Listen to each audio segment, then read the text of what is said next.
Vila das Belezas. Boa tarde, queridos irmãos de outras igrejas. Estamos aqui para mais uma edição do nosso Pão das Três, esse encontro de todas as tardes, que tem trazido alegria aos nossos corações, aos nossos lares. Não sei se alguém acompanha de outro local, mas sei que nós chegamos a muitos lares neste horário e dividimos esse tempo precioso lendo a palavra do Senhor com os irmãos, trazendo às vezes uma breve reflexão, não tem sido tão breve assim, cantando ao Senhor, trazendo também desafios de oração para todos os crentes, para todas as igrejas, para o momento, em que o mundo vive. Então são desafios muito grandes na nossa vida de oração, mas também trazemos muita gratidão a Deus, respostas claríssimas da parte de Deus às nossas orações. Então é um tempo, mais do que qualquer outra coisa, é um tempo de descansar em Deus. Eu quero inicialmente orar com os queridos irmãos, dedicando esse tempo que vamos passar juntos ao Senhor, para glorificá-lo e também para a nossa edificação. O nosso muito bem-vindo aos que já estão chegando. Eu não vejo os seus nomes, mas quase que dá para ver o rosto, o rostinho assim longe de cada um, que os 65 anos, mesmo com os óculos, já não consigo mais identificar dessa distância. Então vamos orar ao Senhor. Deus bendito, nosso amado Pai, querido Deus, é maravilhoso estar em Tua presença, não importa o lugar, e nem o momento, nem o horário. Nós estamos em Tua augusta presença nesse instante, Senhor. 3 horas da tarde. Certamente na companhia de queridos irmãos e amigos, com o mesmo desejo de celebrar o nome do Senhor, de preencher o tempo de ociosidade para muitos, com um bom motivo, uma boa ação, um bom fazer, que é estudar, é ouvir a Tua palavra, é cantar louvores ao Teu santo nome. E assim desejamos, Pai, passar esta hora, das 3 às 4, procurando conhecer mais a Tua vontade, Senhor. Os nossos olhos estarão fixos em Tua palavra. Os nossos ouvidos também atentos à voz, à direção do Teu Santo Espírito. Nós rogamos que esta bênção da atenção, do cuidado devido à Tua palavra, seja uma experiência real na vida de todos nós que estamos agora aí sintonizados nesta página da nossa igreja. Bendito seja o Teu santo nome, ó Deus. E rogamos que o Senhor se digne a abençoar cada um dos queridos irmãos e amigos nesta hora. Rogamos que o Teu Santo Espírito nos assista, dando-nos palavras, pensamentos, reflexões, com absoluta base na Tua palavra, Senhor, para que sejamos edificados e bem edificados na palavra do Senhor. É a oração que fazemos no nome de Jesus. Amém.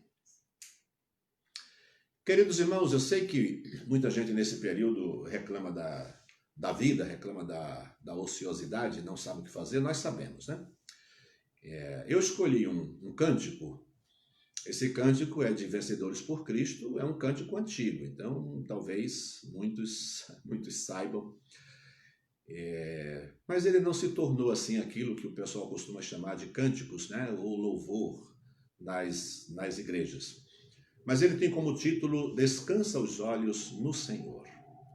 Então eu quero, ao mesmo tempo em que vou cantar, se você souber, você vai cantar comigo, evidentemente, mas o nosso grande desejo é que todos nós reflitamos na palavra. Descansa os olhos, olha a letra desse hino.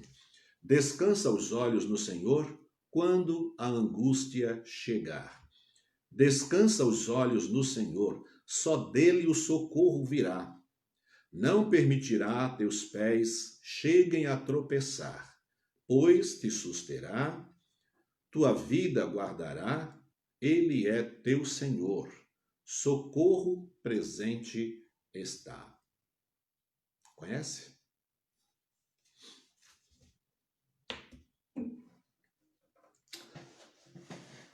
Vamos cantar.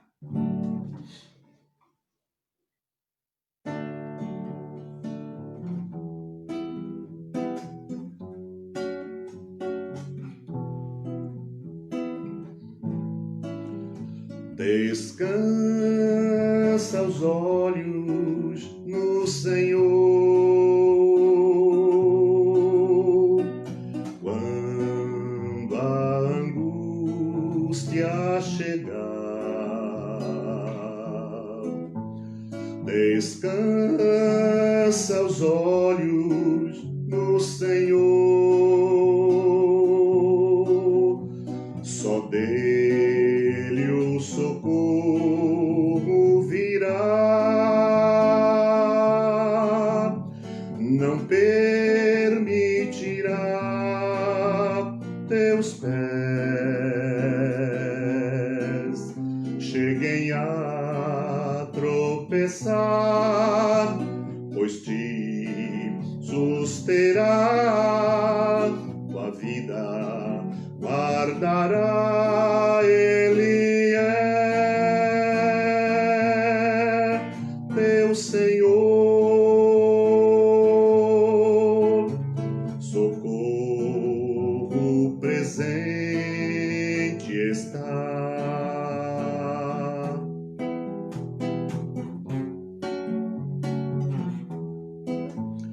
Descansa os olhos no Senhor, quando a angústia chegar. Descansa os olhos no Senhor, só dele o socorro virá, não permitirá teus pés cheguem a tropeçar, pois te susterá, tua vida guardará, ele é teu Senhor, socorro presente está. Descansa os olhos do Senhor.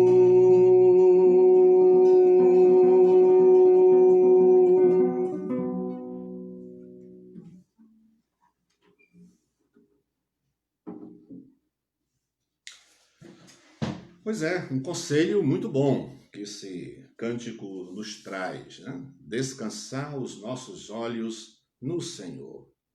Para quem iremos nós? Para quem levantaremos o nosso olhar? A quem seguiremos? A quem ouviremos? A que vozes daremos ouvidos? Daremos ouvidos à voz do Senhor.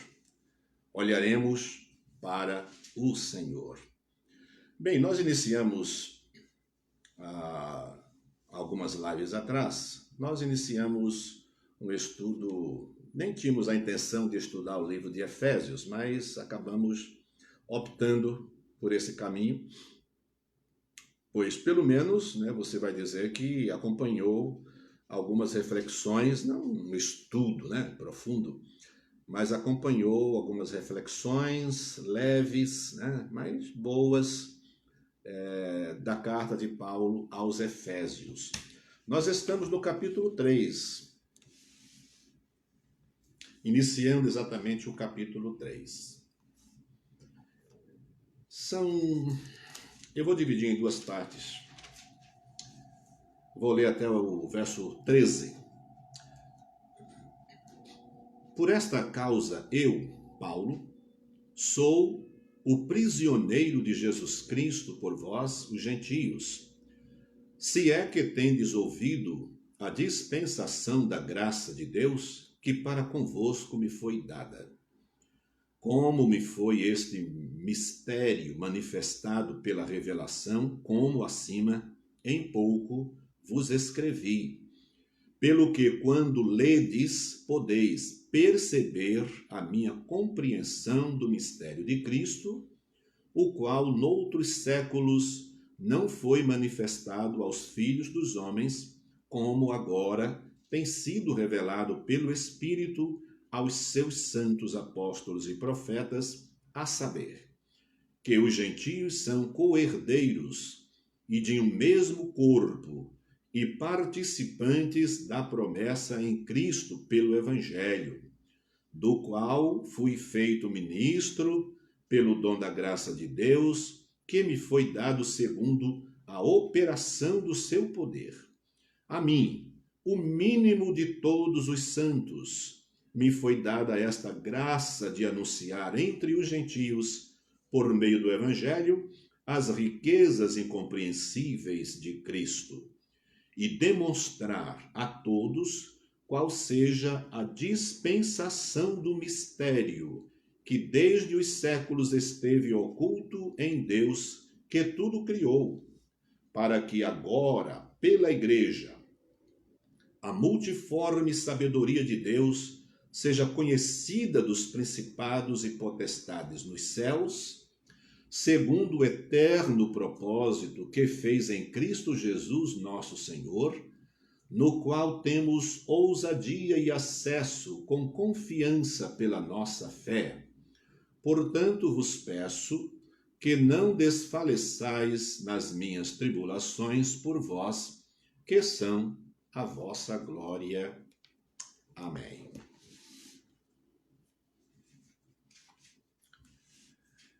Nós iniciamos considerando algumas coisas interessantes sobre a carta aos Efésios, o relacionamento de Paulo com os Efésios,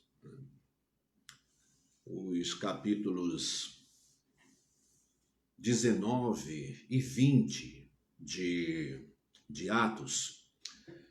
São dois capítulos muito bons para quem deseja verificar o relacionamento que Paulo tinha com os Efésios, né? O período que ele passou ali de quase 2 anos ensinando, né? Lutando, disputando com os judeus, né? Com oriundos do judaísmo, e que se convertiam, mas queriam trazer toda aquela bagagem da estrutura religiosa judaica e queria vê-la plenamente implementada no Evangelho de Cristo, ou seja, no cristianismo. Paulo compreendeu muito bem a nova aliança e o envelhecimento da antiga aliança. Ele trata disso com muita autoridade, muito conhecimento, mostrando um novo tempo, um novo momento que é instaurado na relação de Deus com o homem através de Cristo Jesus e não mais através do judaísmo. Os 3 primeiros capítulos da carta aos Efésios, neles, Paulo cuidadosamente mostra o que Deus tem feito, né?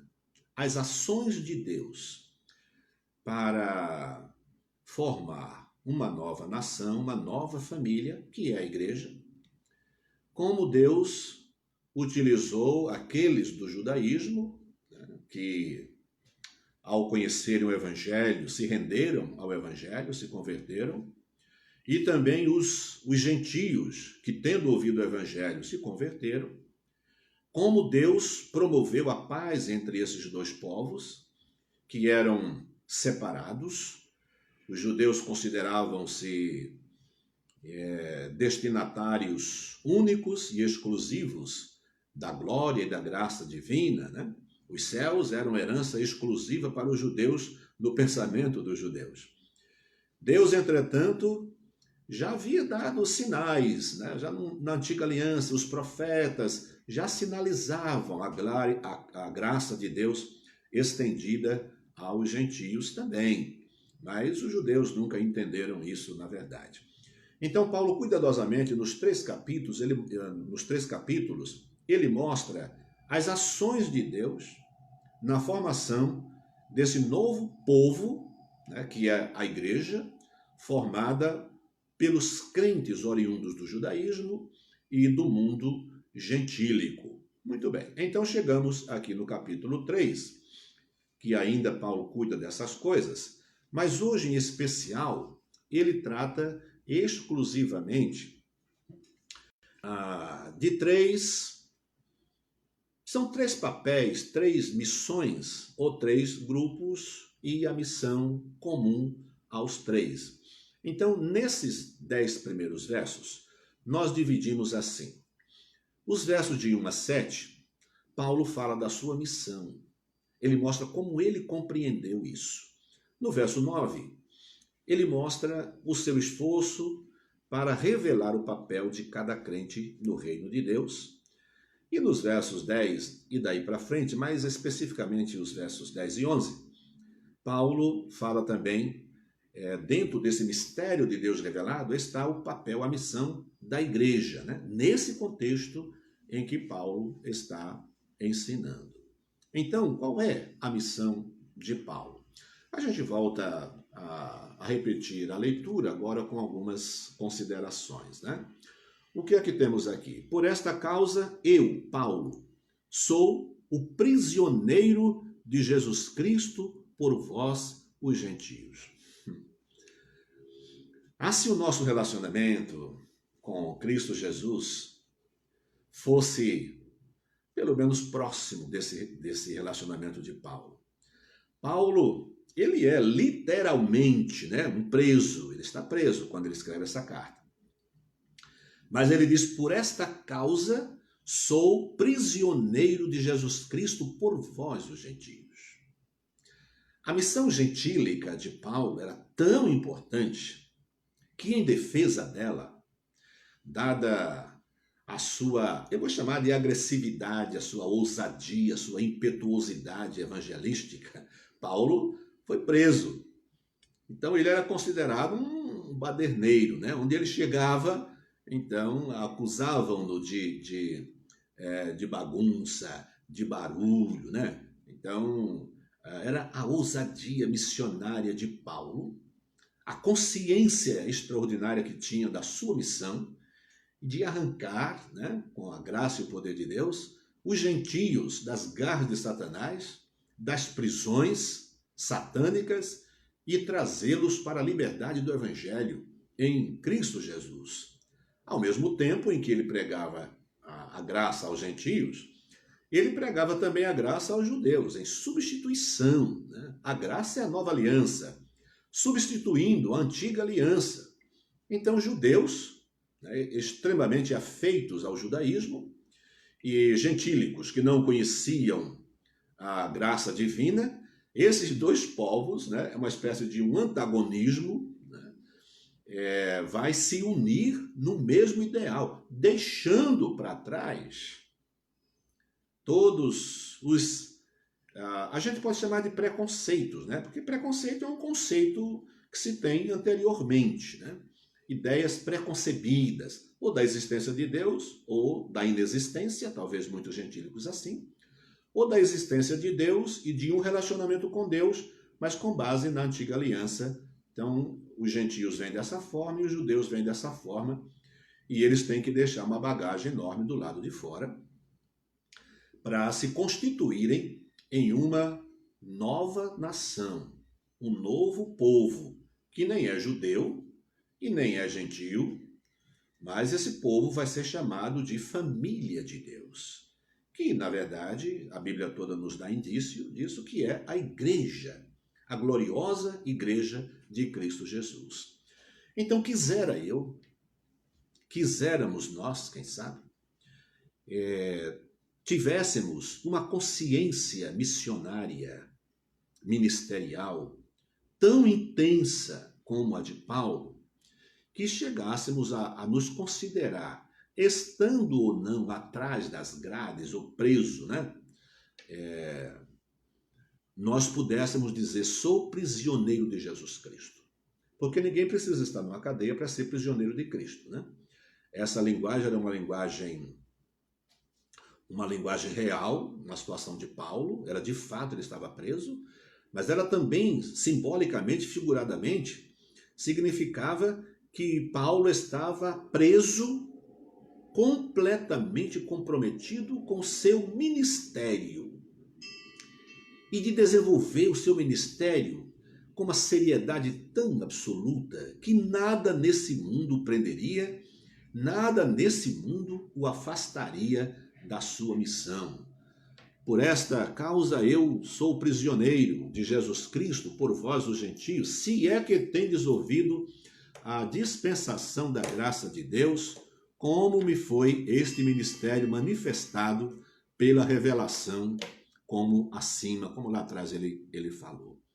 Pelo que, quando ledes, podeis perceber a minha compreensão do mistério de Cristo, o qual noutros séculos não foi manifestado aos filhos dos homens, como agora tem sido revelado pelo Espírito aos seus santos apóstolos e profetas.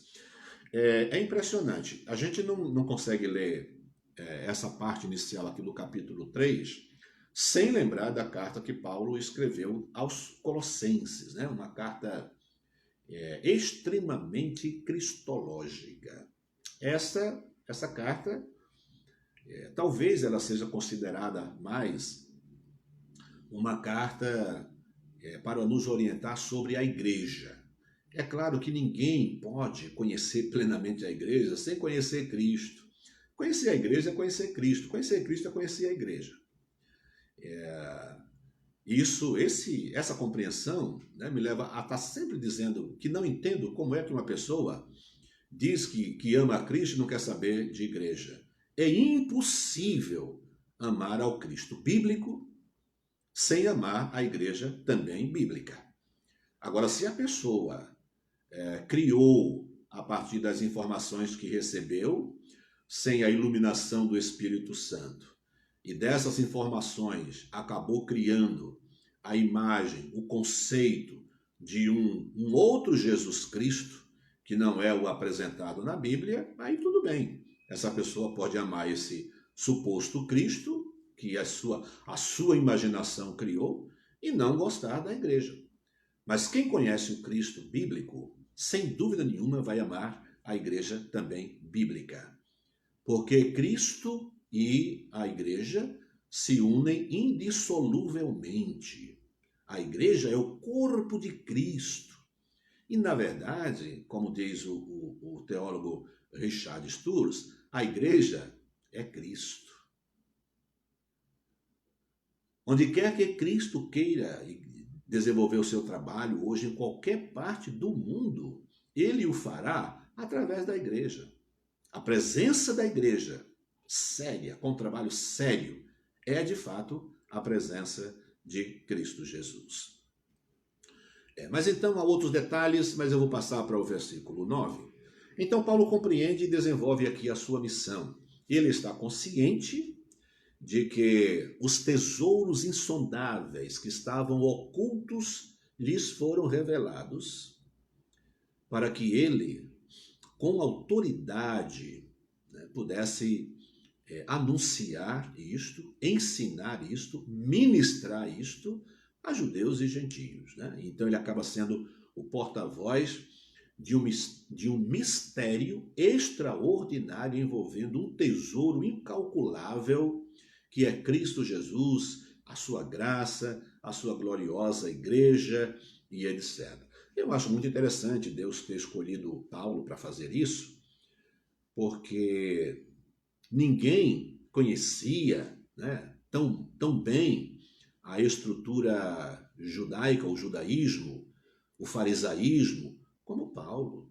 Então, um homem como Paulo chegar à compreensão que chegou dos privilégios que Deus ofertara aos gentios e que precisava ser revelado, escolher Paulo para isso, é mais do que coerente escolher um homem que tinha pleno domínio, era fariseu, irrepreensível, diz ele. Como fariseu, ele era irrepreensível, autoridade absoluta, porque levava muito a sério a sua religião, né? Embora de forma enganada, mas levava a sério.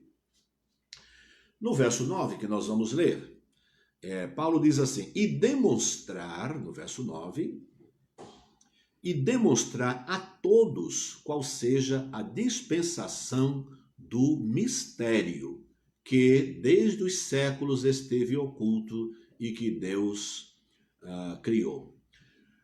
Paulo não deseja que apenas ele tenha compreensão dessas coisas, mas faz parte do ministério do apóstolo revelar com tal precisão e clareza que qualquer crente gentio, sem pregressamente nenhum contato, nenhum conhecimento do cristianismo, mas tal a clareza com que Paulo vai ministrar esse mistério e revelá-lo, que qualquer pessoa vai entender. E Paulo não quer que apenas a pessoa entenda, que cada crente entenda, mas que cada crente seja uma expressão dessa extraordinária revelação de Deus que esteve oculta por séculos e séculos.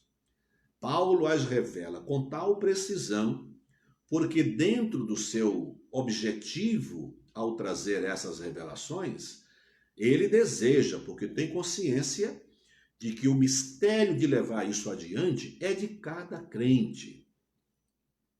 E aí a gente obrigatoriamente se pergunta, nesses anos todos que eu sou crente em Cristo Jesus, qual a extensão do conhecimento, da compreensão que eu tenho do que é a graça, do que é a Igreja de Cristo Jesus e do que é a missão de cada crente individualmente? Pois é da compreensão da missão individual de cada crente que a igreja vai desenvolver e colocar em efeito a sua missão. A missão da igreja, né? É o resultado, há uma missão para ela. Mas esta missão é resultado da compreensão que cada crente individualmente tem. O seu papel dentro do reino. Então eu preciso compreender que isso que me foi revelado da graça de Deus há de ficar impregnado na minha alma, dentro de mim, e me transforme, e me direcione, e influencie todos os meus passos e a minha vida, de modo que eu não perca isso de vista, para que quer no trabalho, quer na faculdade, quer em casa, nos afazeres em geral, nos meus negócios, nos meus relacionamentos, pequenos ou grandes fachos de luzes, né, ou pequenas centelhas dessa grande revelação seja transmitida da minha própria vida, como também mensageiro do Evangelho, como revelador da multiforme graça de Deus, que é papel, agora dessa expressão que disse, é papel conferido à igreja. E a gente vai então exatamente para os versos 10 e 11, que nós lemos assim: para que agora, pela igreja. Então você vai prestar atenção nisso. Verso 10. Para que agora, pela igreja, a multiforme sabedoria de Deus seja conhecida dos principados e potestades nos céus, segundo o eterno propósito que fez em Cristo Jesus nosso Senhor, no qual temos ousadia e acesso com confiança pela nossa fé nele. Portanto, vos peço que não desfaleçais nas minhas tribulações por vós, que são a vossa glória. Mas então voltemos para o início desse período, que é o verso 10. Para que agora pela igreja. Não há trabalho, não há missões, Não há serviço missionário sem a Igreja de Cristo Jesus. Revelar Cristo, revelar a multiforme sabedoria de Deus é tarefa, é missão intransferível da igreja. A igreja é portadora dessa mensagem extraordinária. E ela é porta-voz dos céus, porta-voz de Cristo. É a igreja quem fala, é a igreja quem prega, é a igreja quem evangeliza através dos seus membros, mas todos oriundos dela. Não nasce um evangelista fora da igreja. Não nasce um pastor bíblico fora da igreja. Nem vive. Não nasce um crente fora da igreja. Porque, a rigor, por exemplo, uma pessoa que se converte sem um trabalho, vamos dizer, sem um trabalho direto da igreja, ele se converte porque leu a Bíblia, né? A gente ouve experiências assim, cada vez mais raras. Mas a gente conhece a experiência de pessoas que leram a palavra e se converteram. Mas mesmo assim há um papel por trás de levar essa palavra de Deus, a Bíblia Sagrada, comprar a Bíblia, colocar a Bíblia, criar editoras bíblicas. Por trás disso está a Igreja de Cristo Jesus. E é só por ela que o missionário vai para um lugar extremamente desconhecido. E lá começa a viver e pregar o Evangelho, e nasce uma igreja, e dali recursos são levantados pouco a pouco, para que logo aquele grupo, naquela cidade, naquela aldeia, naquele povoado, logo se desperte para ter a palavra de Deus. E aí compram Bíblia, compram revista, compram literaturas outras, e assim todo mundo vai crescendo e vai conhecendo a palavra de Deus. Então é a missão da igreja. Para que agora, pela igreja, então não pense numa vida cristã fora da igreja. Você pode pensar numa vida cristã fora da nossa igreja. Aí tudo bem, a gente não discute. Você pode dizer assim, eu não preciso ser membro da Igreja Batista em Vila das Belezas para ser da Igreja de Cristo. Mas é claro que não. Mas você deve estar envolvido em alguma igreja. Se onde você está vivendo, ou vai viver, ou vai se mudar, não houver uma igreja, você vai organizar uma igreja lá. É tarefa sua. E você vai ser o divulgador, vai ser o missionário, vai ser o pastor, vai ser o profeta, o apóstolo. Você vai fazer com que o evangelho chegue ali. E com o objetivo de mais tarde ter uma igreja. Portanto, não fale mal da igreja. Não fale mal da igreja de Cristo Jesus. Olhe para você mesmo, para a sua vida, para o seu coração, para a sua mente, para a sua fé. Então você quer viver sem regras, quer viver sem policiamento, quer viver sem prestar conta a ninguém, quer viver para onde o seu nariz aponta e como a igreja interfere, aí você não gosta da igreja? A igreja interfere mesmo. A igreja tem autoridade sobre a minha vida. Eu sou um pastor de igreja, da Igreja Batista em Vila das Belezas, mas a igreja de Vila das Belezas tem autoridade sobre mim. Eu sou líder da igreja, eu sou responsável pelo ministério do culto, eu sou responsável, né, a nossa igreja é um colegiado, então eu, pastor Júnior, pastor Márcio, é nosso ministério cuidar do ministério do culto e do ensino, ainda que esteja sob coordenação de outra pessoa, nós somos supervisores disso. Então toda a orientação pastoral é nossa. E as estratégias de trabalho vão passar por nós, sem dúvida nenhuma. Mas isso não quer dizer que nós estejamos acima da igreja. A igreja está acima de nós. Então, pela igreja, a multiforme sabedoria, e a gente tem que considerar isso, né? A multiforme sabedoria. Se houvesse apenas uma forma da sabedoria de Deus, já nos seria impossível compreendê-la, né? Quem pode compreender a sabedoria de Deus? Mas não é uma sabedoria uniforme. A sabedoria de Deus é multiforme, quer dizer, há um número incontável de maneira, de modo, de estratégia, como a sabedoria de Deus se manifesta e se faz revelar. Aí vem o inteligente, incrédulo, né, e discute com Deus. Ele quer inclusive dizer como é que Deus devia agir. No conceito dele, Deus devia acabar com um bocado de coisa e fazer algumas outras. Vai assistir o Todo-Poderoso para ver. A gente dá risada, né, assistindo aquele filme. Eu dei muita risada, mas ao mesmo tempo ficando pensando, meu Deus, só Deus para atender tanta gente. E mexer numa coisa sem mexer noutra. Vai puxar a lua, né? Traz a lua para mais perto da tua namorada para ver o teu grande amor. Para ver o que é que vai acontecer com as marés. Lembra-se dessa cena? Então, aqui a Bíblia diz a multiforme sabedoria de Deus. Quem é apto para conhecer a sabedoria de Deus? Nem você, nem eu. E olha, meus irmãos, Deus escolhe a igreja para que a igreja seja portadora e seja divulgadora. E olha só, para que pela igreja a multiforme sabedoria de Deus seja conhecida, e vejam as palavras que seguem, seja conhecida dos principados e potestades nos céus. Não vai dar tempo, então eu vou fazer o seguinte, a minha próxima live,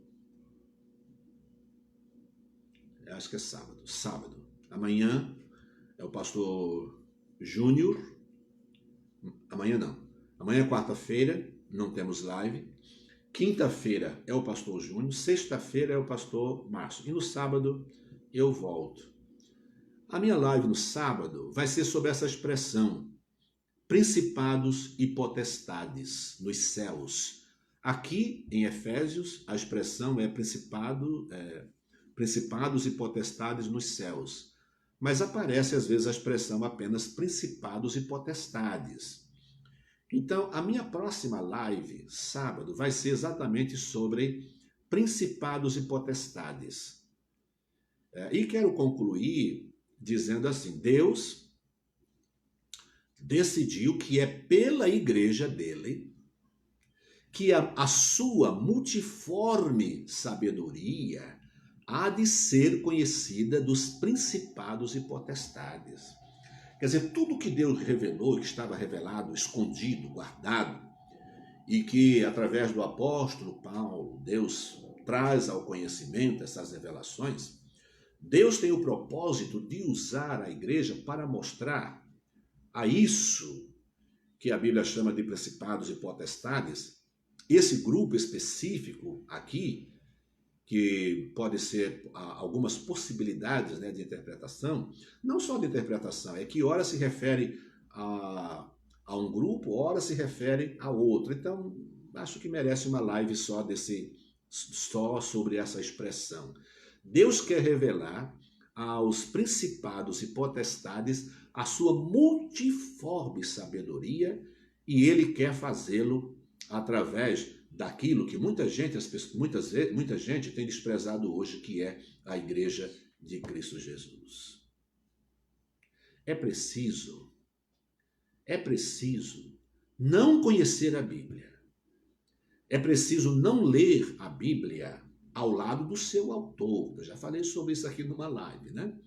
A Bíblia Sagrada é o único livro, né, que a gente tem o prazer de ler na companhia do autor. E ele vai nos conduzindo, vai conduzindo o nosso raciocínio. Olha aqui, calma, não é assim que se pensa, não. O que é que você quer interpretar disso? Lembre-se do que está lá em Gênesis, lembre-se do que está lá em Levítico, lembre-se do Salmo tal. Você tem que conhecer isso aqui, mas o seu conhecimento, a sua conclusão, tem que estar relacionado com aquilo. Olha, o autor ao nosso lado, conduzindo o nosso raciocínio na compreensão da palavra de Deus. Por isso afirmei, é preciso ser biblicamente ignorante para não querer ter igreja. E não me venha com o argumento de que a igreja, instituição humana, tem muita gente ruim lá dentro. É claro que tem, até eu estou lá dentro. Tem muita gente ruim, você e eu. Então você é bom demais para estar dentro de uma igreja? Vai se enxergar, né, meu amigão? Então, é preciso ser biblicamente ignorante para abandonar a igreja, para não querer mais igreja, ou simplesmente não ser crente. Mas um crente de verdade, que conhece a Bíblia, jamais vai abandonar a igreja. Ele pode cair em pecado, ser excluído da igreja, ser disciplinado pela igreja. Tudo isso está dentro, viu, meus irmãos? Existe disciplina na igreja, que inclui isso tudo que falei. Às vezes é uma suspensão, dá um banco lá, coloca o sujeitinho lá para esfriar um pouco, algum tempo, ou então exclui e depois o recebe com alegria. É assim, a igreja é assim. E ele volta mesmo, se ele é crente, ele volta. E volta arrependido de ter passado tanto tempo fora. Mas ele ama a igreja. E olha, o que você que gosta da igreja, porque ninguém que não gosta da igreja não me ouve, né? Se você está me ouvindo é porque você ama a Cristo e ama a igreja e ama a Bíblia. Então a Bíblia está dizendo: a multiforme sabedoria de Deus será conhecida dos principados e potestades pela igreja. Você e eu somos parte da igreja. Que bênção, né? Deus nos abençoe. Deus nos faça entender cada vez melhor a sua palavra e entendendo-a, né, amemos a igreja, desenvolvamos o nosso ministério com maestria, com prazer, né? Sejamos prisioneiros de Cristo Jesus no afã de realizar essa obra aqui. Bem, nós vamos orar e aqui nós temos, como sempre, né, trazemos os nossos pedidos de oração. Mas um lembretinho só, porque isso aqui está fora de pedidos, apenas um aviso. Ó. A nossa igreja realiza lives todos os dias à tarde, às 3 horas, segunda, terça, quinta, sexta e sábado. Quarta e domingo nós temos culto no canal do YouTube. A partir de amanhã, quarta-feira, nós vamos realizar o nosso culto online. Isso é experimentalmente, né? Vamos ver como é que vai acontecer e tudo mais. Então, é o primeiro que vamos realizar amanhã e vai ser experimentalmente, né? Nós temos feito gravações antes, né? E muitos de vocês têm acompanhado na página do YouTube. Amanhã será na página do YouTube de novo, né? Mas amanhã às 20 horas, quarta-feira, o nosso culto será online. Então não vai dar, né, para colocar lá um dia antes, você entra lá no YouTube, já sabe, já está lá aguardando, né, anunciando a estreia e tudo mais. Não. Amanhã, às 20 horas, eu sei que a igreja toda, né, a igreja que está nos pequenos grupos, nos grupos de WhatsApp, os irmãos vão receber, tomara que dê certo, os irmãos devem receber um link uma meia hora antes do culto, né, para ter facilidade de entrar. Mas você que não é da nossa igreja, você entra na página do YouTube, eu acredito que né, a gente vai colocar aqui na página da igreja também um link, é possível fazer isso, né, e muitos irmãos compartilham, eu vou compartilhar na minha página do Facebook, e aí os que nos acompanham, os que nos seguem, né, podem ver e acompanhar a igreja, será um prazer. Mas amanhã o nosso culto será online, é a primeira experiência que vamos ter. Vamos aos nossos motivos de oração. Agradecimentos. Agradecimento é uma virtude, né? E a gente não vai desprezá-la de forma nenhuma. Vamos agradecer ao Senhor. Agradecimento pela alta da Elvira, por quem nós oramos aqui. Ela foi apresentada como sendo, foi assim que ela foi apresentada, uma espécie de segunda mãe do nosso João Paulo. JP, nosso professor de tênis. A gente ainda celebra hoje a alta da Hélia, que foi hospitalizada e passou por uma cirurgia, a alta do X, nosso diácono, né, que experimentou o que significa ser contaminado, né, com esse vírus, e graças a Deus ele superou, Deus o abençoou. A Neuza, prima da Marília, que está melhor, são notícias que chegam hoje. E pedidos de oração pela Marilda, pela saúde dela. Marilda é uma amiga da Priscila, né? Da Priscila Andrighetti. Continua orando pela saúde do Gabriel. Vamos orar pela Fia. Fia, né, é uma ovelha nossa aqui da igreja, vai passar por uma cirurgia, acho que na segunda-feira, né? E os nossos querido casal, Didi e Maria das Neves, já estão pedindo oração aqui por uma viagem que vão fazer, né? Orar pelos idosos, continuar orando pelos nossos enfermeiros, assistentes sociais e agentes, né, que trabalham, e atendentes, funcionários que trabalham em laboratórios, em clínicas de saúde. Nós oramos também pelos que trabalham em segurança pública e privada, né, médicos, dentistas, nós temos, e oramos por essas pessoas todas. Então nós vamos orar ao Senhor, pedindo a bênção de Deus, né? E agradecendo também a palavra que nós recebemos aqui. Beber um pouquinho d'água, com licença, que o pastor não bebe água, né? Mas vou beber, senão daqui a pouco eu vou tossir.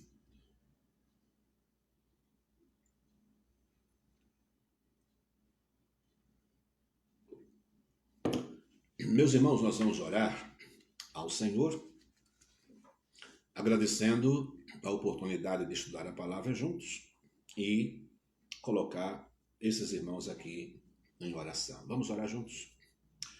Deus bendito, nosso amado Pai, nós queremos agradecer, em primeiro lugar, a reflexão da Tua palavra, essa oportunidade que tivemos, e rogamos que o Teu Santo Espírito ilumine o nosso entendimento e abra o nosso coração, para que duas coisas aconteçam: nós tenhamos compreensão da Tua palavra e amemos a Tua palavra.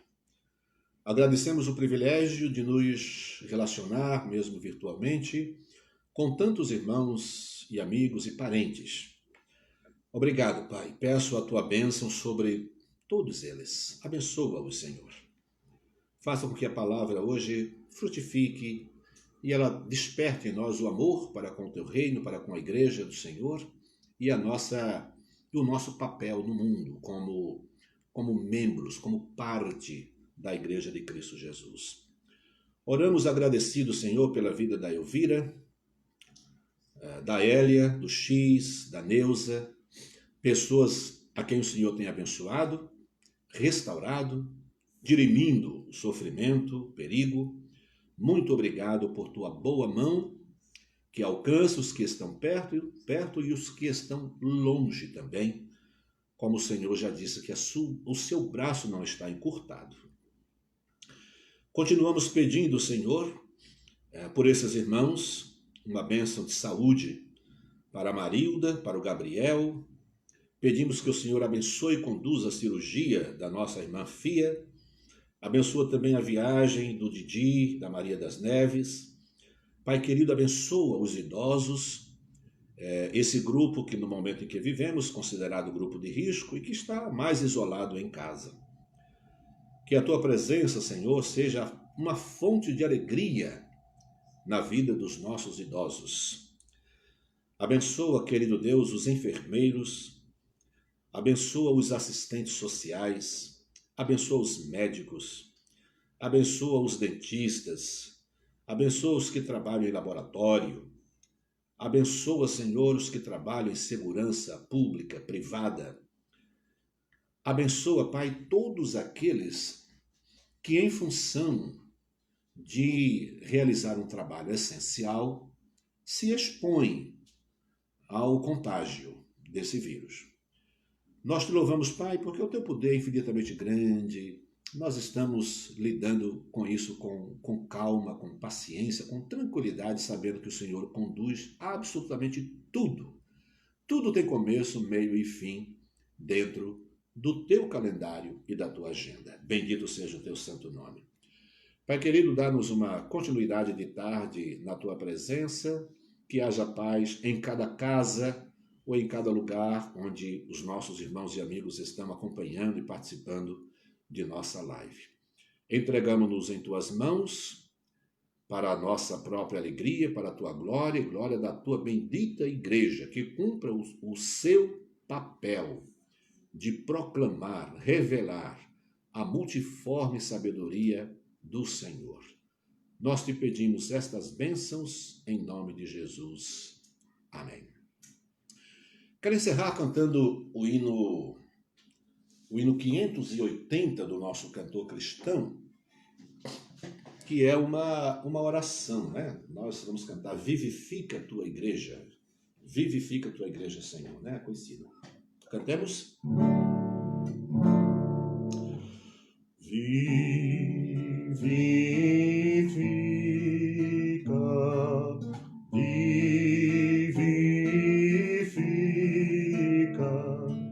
nossas almas, ó Senhor,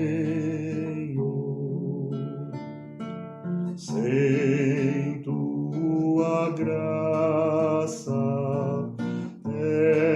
ela murcha, ficará aí sem vigor. Vivifica,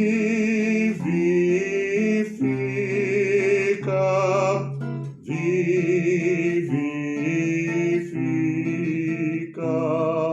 nossas almas, ó Senhor.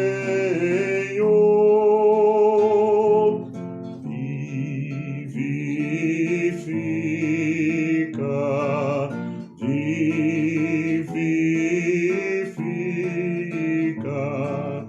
nossas almas, ó Senhor.